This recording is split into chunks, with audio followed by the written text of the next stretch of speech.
Surely in each of our lives, we've all heard the saying, craving the strange leads to a lifetime of suffering. But is that true for everyone? And the question arises, when the heart foolishly trembles before forbidden emotions, do we have enough reason to stop, or will we plunge in like moths to a flame, heedless of the consequences? Join me as we step into the story of Lady Margaret, a beautiful, lonely noblewoman in her spacious, empty villa, and young Michael, a bold, strong lad with a peculiar taste for older women, those he calls piloting planes. At first, it seemed like a fleeting fling, but who could have guessed that this game would lead them to a shocking and bitter end? Follow along with me to uncover the full tale. If you enjoy it, don't forget to leave a heart and a comment. Now, let's begin. On a sweltering summer night, even at midnight, the temperature outside lingered around 39 degrees Celsius. Lady Margaret and a man named George were entwined in passion when the power suddenly cut out. The air in the room grew stifling, leaving both drenched in sweat. Their encounter lost its thrill, partly due to the oppressive heat, partly because Margaret no longer felt inclined to indulge old George. Margaret was a woman brimming with desire, her secret cravings never ceasing. To her, George was now just a dusty relic. She maintained their clandestine affair only for ulterior motives. Once finished, George hastily dressed and left for home in the dead of night. Margaret stepped into the bathroom, letting cool water wash away the remnants of their tryst. After her shower, she returned to her room. The heat was unbearable, so she cast aside all clothing, lounging like an Eve of old, free from constraint. Tossing and turning, sleep eluded her. Irritated, she grabbed her phone and dialed the power company to report the outage. The operator took her details but couldn't promise a swift fix. Annoyed, Margaret hung up abruptly. Then she remembered her nephew, Matthew Michelson, a young electrician fresh out of trade school, rumored to be quite skilled. Without hesitation, she called him. The phone rang repeatedly, but he didn't pick up. She kept dialing, persistent. On the other end, Michael was irked by the interruption. He was sprawled out, watching a favorite late-night film, one he reserved for these hours. Muttering to himself, "Who's calling me at this ungodly hour?" he reluctantly answered, his tone sharp, "Who's this?" From the other side came a familiar chide, "Oh, you little rascal, it's Michael, isn't it? Didn't you save your aunt's number?" Recognizing her voice, he softened, "Aunt Margaret?" "Yes, it's me." "Oh, it's Michael here." "What's so urgent, Aunt?" Margaret sighed, "The power's been out since tonight, and it's unbearably hot. Can you come check it for me?" How about I come by when it's light out?" With Uncle Philip away, it'd be awkward to show up now. People might gossip, you know. Margaret snapped, "Oh, heavens, gossip about what? Just come fix it now. I'm roasting and can't sleep. I'll handle everything, you don't need to worry." Hearing her insistence, Michael relented, "All right, I'll head over now." 10 minutes later, Michael sped into the courtyard of Margaret's villa. It was nearly 4 a.m. He parked his bike, scanning the surroundings. Margaret emerged from the house, holding a phone that cast a faint glow. In the dim light, he saw her in a stunning, sheer nightgown, light and summery. She greeted him with a warm smile, "You're here. Come inside." "Right, where's the fuse box so I can take a look?" Margaret led him under the staircase and pointed it out. With a quick flick, the lights blazed back on. Margaret cheered, "Oh. Was it that simple, Michael? And here I was clueless." He grinned, "Yes, Aunt, the circuit breaker tripped from an overload. Nothing major. I flipped it back. And it's fine. Come here, I'll show you how. Next time it happens, you can fix it yourself." Then he added, "If you'd like, I can swing by another day and swap it for a higher capacity one." "That'll stop it from tripping." Margaret stepped closer to where he stood. She bent down, peering at the spot his hand indicated in the fuse box.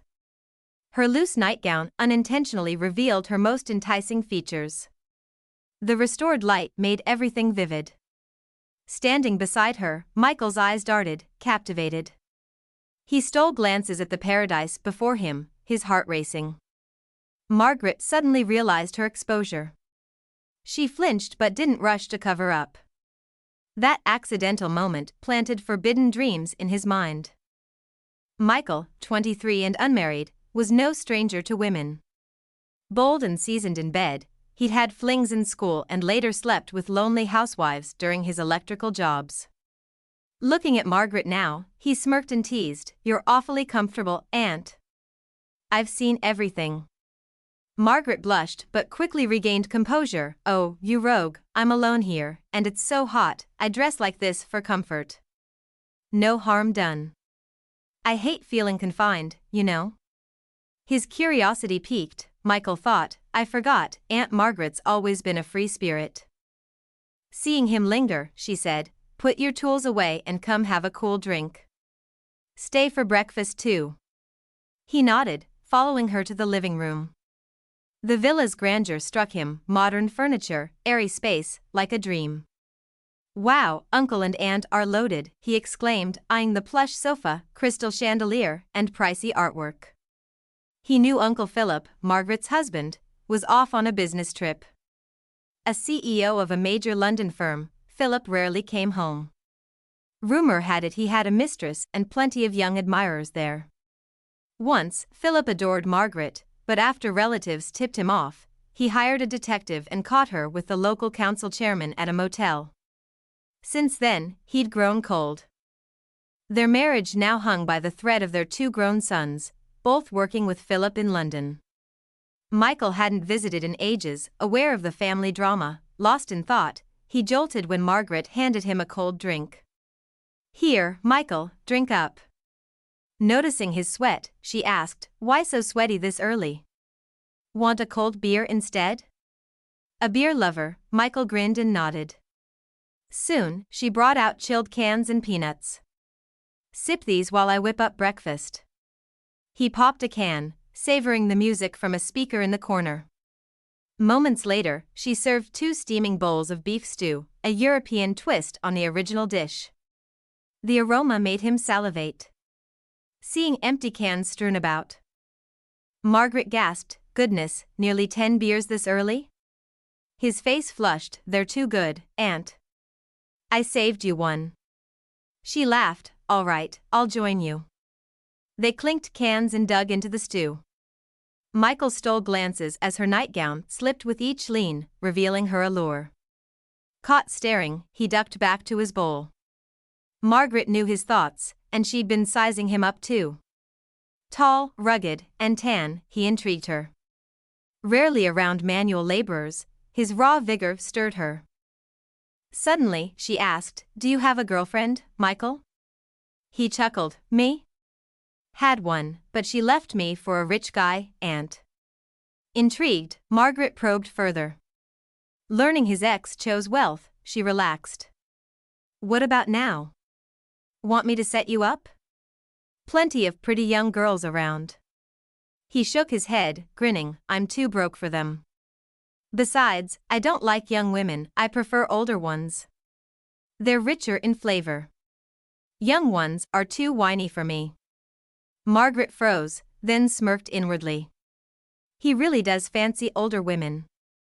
At nearly 50, she still turned heads with her full figure and radiant charm. Men swooned at her attention, but beneath her grace lay a woman of insatiable passion. She'd met Philip, a successful businessman, as an airline stewardess. Their whirlwind romance led to marriage. When she bore their first child, Philip urged her to quit flying, promising luxury. He delivered mansions, cars, millions in the bank. Yet, as the saying goes, a full belly breeds restless desire. Despite material abundance, Margaret felt empty. By 35, she fell into a wild crowd of wealthy women, indulging in affairs, sometimes bringing men home, heedless of neighbors' whispers. When Philip's detective exposed her, he left for London, starting anew with a younger woman, leaving Margaret alone in their vast villa. Michael's father died young, leaving him and his mother, Teresa, to fend for themselves. Teresa, once beautiful, turned to rich men for comfort but faced humiliation when their wives retaliated. Resigned, she lived modestly. Michael grew into a strapping man, drawn to older women for their maturity. After breakfast, he left Margaret's villa tipsy yet alert, reluctant to part. He sensed she'd soon beckon him back. From then on, Margaret primped more, her allure undeniable. Michael's presence rekindled her primal urges.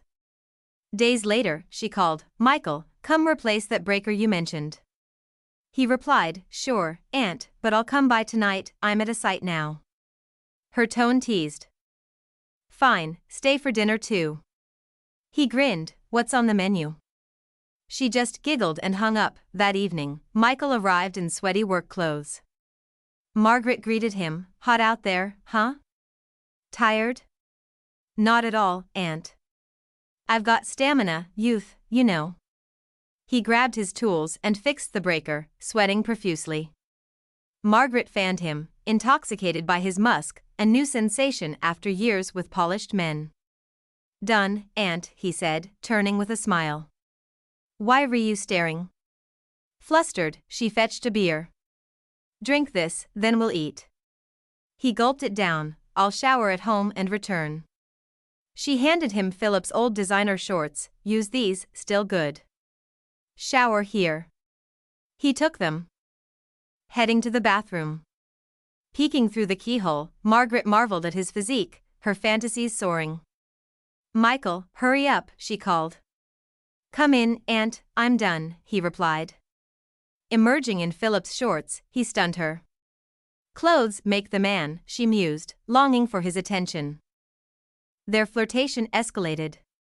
When she dropped her pink underwear, he sniffed it, caught in the act. She playfully chided him, but the tension snapped. He barged into the bathroom, pressing against her. Feigning protest, she soon melted into the raw thrill. For nearly 40 minutes, they surrendered to instinct, emerging breathless and giddy. "I'll take care of you, Aunt," Michael vowed. "You're the finest woman I've known." She laughed, "Such a charmer. No wonder you're skilled." Over dinner and wine, their bond deepened. Inhibitions faded, and they tumbled into a passionate night on the sofa, breaking all boundaries. Their affair intensified, a reckless spiral of desire. But Michael's promiscuity, with other married women, caught up. One night, he crashed his bike, landing in the hospital. Margaret rushed to his side, only to learn he'd tested HIV positive. Reeling, she tested too, positive. Devastated, she sat numb, the dream shattered. Who was to blame? Dear readers, our tale pauses here. If it stirred you, please like, share, and comment your thoughts below. Subscribe for more gripping stories, your support fuels us daily.